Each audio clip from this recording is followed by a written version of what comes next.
Welcome, esteemed representatives of the Rectorate, colleagues and students. I extend my warm greetings to everyone gathered here today.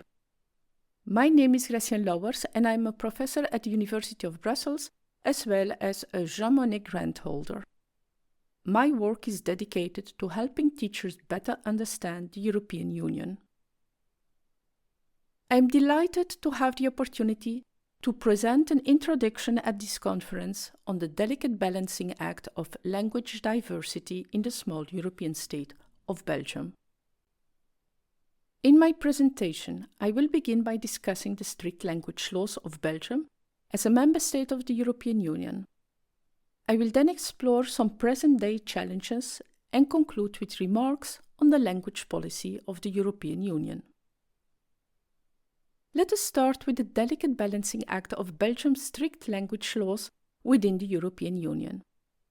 Compared to Mongolia, Belgium is a very small country. However, in contrast to Mongolia, which has a population of about 3.5 million inhabitants, Belgium has approximately 11.5 million citizens. It is the most urbanized country in Europe.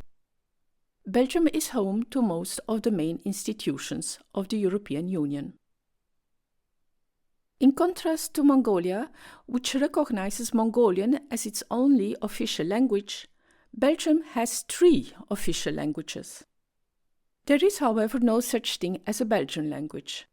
Instead, the official languages of Belgium are those of its neighboring countries, Dutch, French, and German. Whereas Mongolian is used throughout the entire country, in Belgium, each of the 3 official languages is spoken in distinct geographic regions.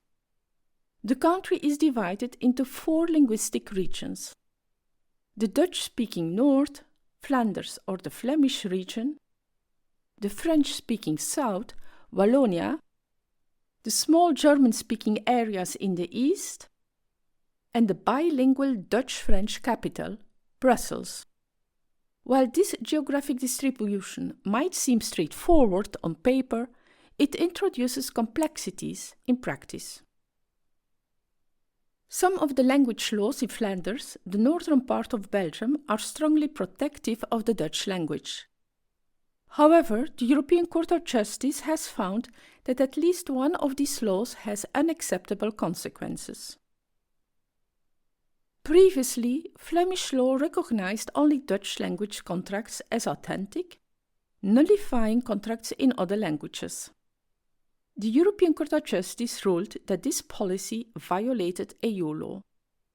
The court emphasized that while preserving and promoting a country's language is important, the measures must be proportionate and flexible. According to the court, the Flemish law in question was written with no flexibility at all, suggesting that it served linguistic nationalism more than genuine need.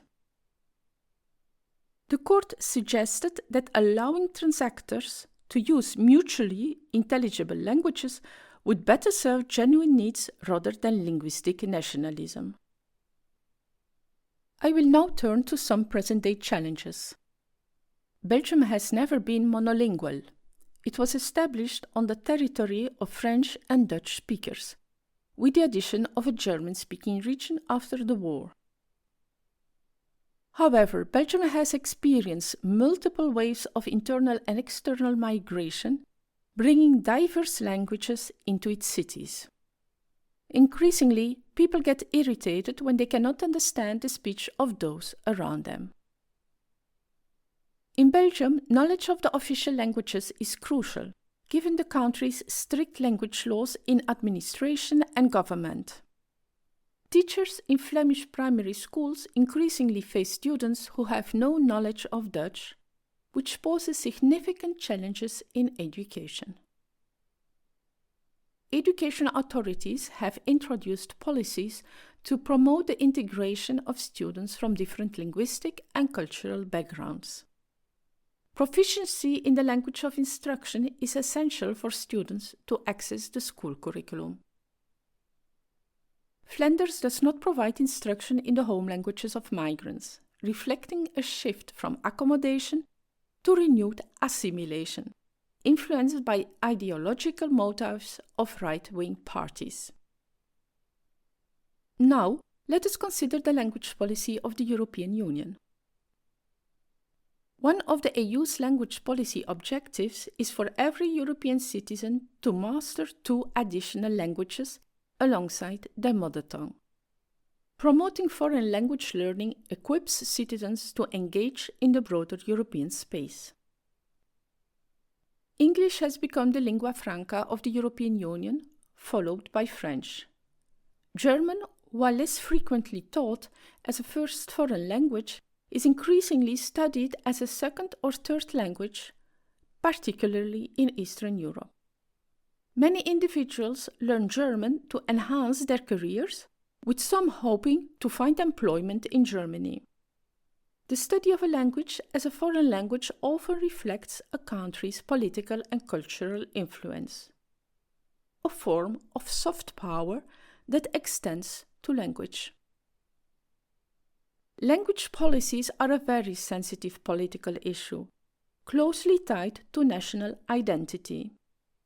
The choice of language for instruction in schools, particularly for integrating children who do not speak the official language of the region where they attend school, is also a politically charged matter.